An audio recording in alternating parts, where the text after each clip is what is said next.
जय श्री कृष्ण दोस्तों, और स्वागत है आप सभी का एक ऐसी यात्रा में जहां हम जीवन के सबसे बड़े रहस्य, मृत्यु और उसके बाद की आत्मा की अनंत खोज को समझने का प्रयास करेंगे। आज हम विष्णु पुराण के दिव्य प्रकाश में इस गहन विषय पर चर्चा करेंगे। ये सिर्फ एक वीडियो नहीं है, बल्कि आत्मज्ञान की ओर एक कदम है। दोस्तों, क्या आपने कभी सोचा है कि जब ये शरीर छूट जाता है तब हमारी आत्मा कहाँ जाती है? वो क्या खोजती है? क्या वो भटकती है या किसी विशेष मार्ग का अनुसरण करती है? ये प्रश्न सदियों से मानव मन को आंदोलित करते रहे हैं। आज हम विष्णु पुराण के माध्यम से इन रहस्यों से पर्दा हटाएंगे। इस यात्रा में हमारे साथ बने रहिए, क्योंकि हर पल आपको कुछ नया और अद्भुत जानने को मिलेगा। और हाँ, अगर आपने अभी तक हमारे चैनल को सब्सक्राइब नहीं किया है तो अभी कर लीजिए, ताकि आप इस तरह की ज्ञानवर्धक यात्राओं से कभी वंचित ना रहें। तो चलिए सबसे पहले समझते हैं कि मृत्यु क्या है। विष्णु पुराण के अनुसार मृत्यु अंत नहीं, बल्कि एक संक्रमण है। एक शरीर से दूसरे शरीर में जाने का मार्ग है। ये आत्मा का वस्त्र बदलने जैसा है। ठीक वैसे ही जैसे हम पुराने वस्त्र त्याग कर नए वस्त्र धारण करते हैं, वैसे ही आत्मा भी जीर्ण शीर्ण शरीर को त्याग कर एक नए शरीर में प्रवेश करती है। अब सवाल उठता है कि यह प्रक्रिया कैसे संपन्न होती है। विष्णु पुराण हमें बताता है कि जब किसी प्राणी का जीवन पूर्ण हो जाता है तो यमराज के दूत आते हैं। ये दूत अत्यंत शक्तिशाली और सूक्ष्म होते हैं, जो केवल आत्मा को ही दिखाई देते हैं। वे आत्मा को बड़ी सावधानी से लेकिन दृढ़ता से शरीर से बाहर निकालते हैं। दोस्तों, ये क्षण हर आत्मा के लिए अलग होता है। जिसने पुण्य कर्म किए हैं उसकी आत्मा सरलता से शरीर छोड़ती है, मानो कोई फूल की पंखुड़ी धीरे से गिर रही हो। लेकिन जिसने पाप कर्म किए हैं उसकी आत्मा को शरीर छोड़ने में असीम कष्ट होता है, मानो कोई पेड़ अपनी जड़ों से उखाड़ा जा रहा हो। ये एक ऐसा दृश्य है जिसे हम अपनी आंखों से नहीं देख सकते, लेकिन हमारे शास्त्रों में इसका विस्तृत वर्णन मिलता है। कल्पना कीजिए उस क्षण को। शरीर निश्चल पड़ा है, लेकिन आत्मा अभी भी अस्तित्व में है और अब वो अपने अगले पड़ाव की ओर बढ़ रही है। क्या आप उत्सुक नहीं है ये जानने के लिए कि यमदूत आत्मा को कहां ले जाते हैं और क्यों? अगर हां तो बने रहिए हमारे साथ, क्योंकि आगे हम यमलोक के मार्ग और वहां के अनुभवों पर प्रकाश डालेंगे। अपनी राय कमेंट सेक्शन में जरूर दें। अब आगे यमदूत आत्मा को शरीर से निकालने के बाद एक विशेष मार्ग पर ले जाते हैं, जिसे यम मार्ग कहा जाता है। यह मार्ग कैसा है? विष्णु पुराण के अनुसार यह मार्ग बेहद लंबा और दुर्गम है। इसमें कई पड़ाव आते हैं जो आत्मा के कर्मों के अनुसार भिन्न भिन्न होते हैं। दोस्तों, ये यात्रा कोई साधारण यात्रा नहीं है। ये आत्मा के कर्मों का आईना है। जिन आत्माओं ने जीवन भर अच्छे कर्म किए हैं उनके लिए ये मार्ग सुखमय होता है। उन्हें शीतल हवा, सुंदर दृश्य और आरामदायक यात्रा का अनुभव होता है। लेकिन जिन आत्माओं ने बुरे कर्म किए हैं उनके लिए ये मार्ग भयानक होता है। उन्हें तेज धूप, गर्म हवाएं, कांटेदार रास्ते और भूखे प्यासे रहने का कष्ट झेलना पड़ता है। इसी मार्ग पर आत्मा को अपने कर्मों का लेखा जोखा देने के लिए चित्रगुप्त महाराज के सामने प्रस्तुत किया जाता है। विष्णु पुराण हमें बताता है कि चित्रगुप्त जी यमराज के सहायक हैं, जो हर प्राणी के जन्म से लेकर मृत्यु तक के सभी कर्मों का विस्तृत रिकॉर्ड रखते हैं। हमारे हर विचार, हर शब्द और हर कर्म का हिसाब उनके पास होता है। दोस्तों, ये जानकर आपको हैरानी होगी कि चित्रगुप्त के पास हमारे सभी जन्मों के कर्मों का भी हिसाब होता है। उनसे कुछ भी छिपा नहीं रह सकता।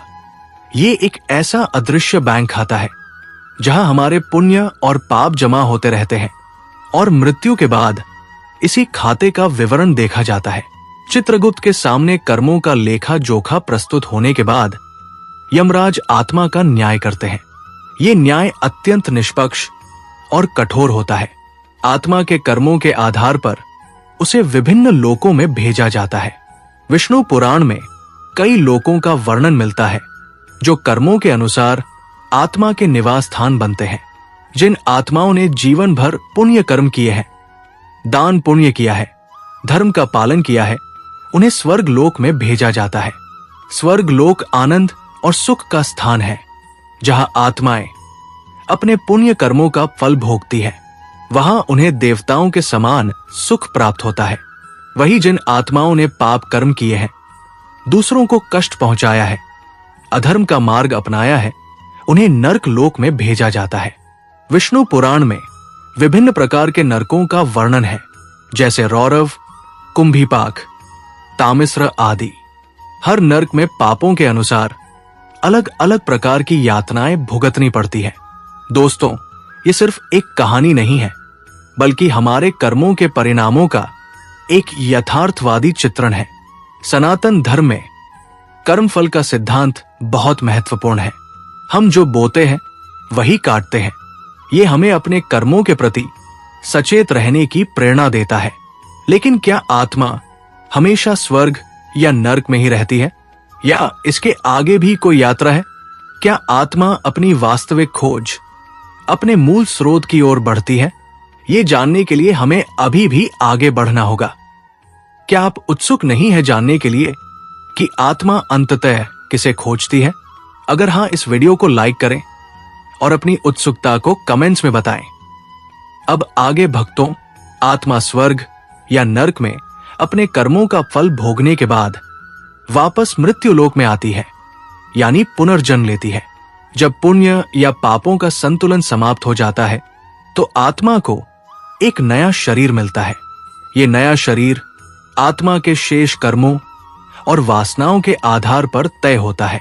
दोस्तों, यही कर्म का चक्र है जिससे हम सब बंधे हुए हैं। जब तक हमारी वासनाएं और इच्छाएं बनी रहती है, तब तक आत्मा इस जन्म मृत्यु के चक्र में फंसी रहती है। लेकिन आत्मा की परम खोज क्या है? विष्णु पुराण हमें बताता है कि आत्मा की अंतिम और सर्वोच्च खोज मोक्ष है। तो ये मोक्ष क्या है?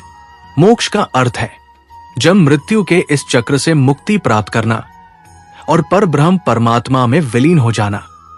ये आत्मा का अपने मूल स्वरूप को पहचानना और परम शांति प्राप्त करना है। जब आत्मा मोक्ष प्राप्त कर लेती है तो उसे फिर कभी किसी शरीर में आने की आवश्यकता नहीं पड़ती। मोक्ष प्राप्त करने के लिए क्या करना होता है? विष्णु पुराण हमें भक्ति योग, कर्म योग, ज्ञान योग और अष्टांग योग जैसे विभिन्न मार्गों का उपदेश देता है। निःस्वार्थ कर्म करना, भगवान का निरंतर स्मरण करना, ज्ञान प्राप्त करना और अपनी इंद्रियों पर नियंत्रण रखना, ये सभी मोक्ष के मार्ग हैं। तो दोस्तों, मृत्यु के बाद आत्मा किसे खोजती है? वो अपने कर्मों के फलों को भोगने के बाद अंततः उस परम सत्य, उस परम पिता परमात्मा को खोजती है जिससे वो निकली है। वो मोक्ष को खोजती है, इस आवागम के चक्र से मुक्ति को खोजती है। ये यात्रा हमें ये सिखाती है कि जीवन क्षण भंगुर है, लेकिन कर्म शाश्वत है। हमारे कर्म ही हमारा भविष्य निर्धारित करते हैं। इसलिए हमेशा अच्छे कर्म करें, धर्म का पालन करें और ईश्वर का स्मरण करें। इस गहन यात्रा में मेरे साथ बने रहने के लिए आप सभी का हृदय से धन्यवाद। मुझे उम्मीद है कि आपको इस पहले भाग में बहुत कुछ सीखने को मिला होगा।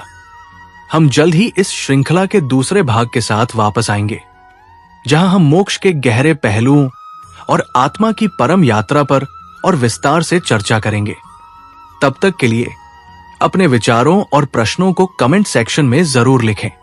इस वीडियो को लाइक करें, शेयर करें और अगर अभी तक आपने हमारे चैनल को सब्सक्राइब नहीं किया है तो कृपया अभी कर लें। आपके समर्थन से ही हमें ऐसी ज्ञानवर्धक सामग्री बनाने की प्रेरणा मिलती है। मिलते हैं अगले भाग में। तब तक के लिए हरि ओम हरि ओम हरि ओम।